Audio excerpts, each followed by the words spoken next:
या जागा वाटपातील 2 जागांवरून काँग्रेस नाराज आहे अशी बातमी समोर येते। काँग्रेसचा शिवसेना उद्धव बाळासाहेब ठाकरे पक्षाला नवा प्रस्ताव देखील देण्यात आल्याचं कळतंय। सांगलीच्या बदल्यात उत्तर मुंबई घेण्याचा प्रस्ताव हा दिला जातोय।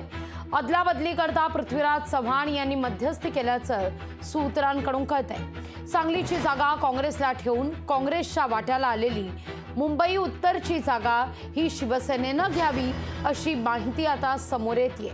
सांगलीमध्ये काँग्रेस पक्षाला विशाल पाटील हे सक्षम उमेदवार आहेत, तर शिवसेना ठाकरे गटाला उत्तर मुंबईतून तेजस्वी घोसाळकर किंवा विनोद घोसाळकर हे उमेदवार दिले जाऊ शकतात। अद्याप या सगळ्या संदर्भात तिढा मात्र कायम आहे।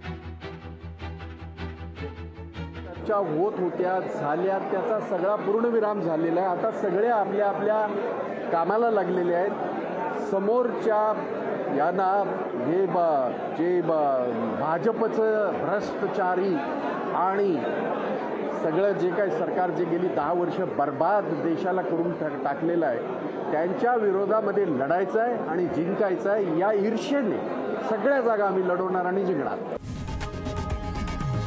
लोकशाही मराठी ऐका, पहा, जागरूक रहा।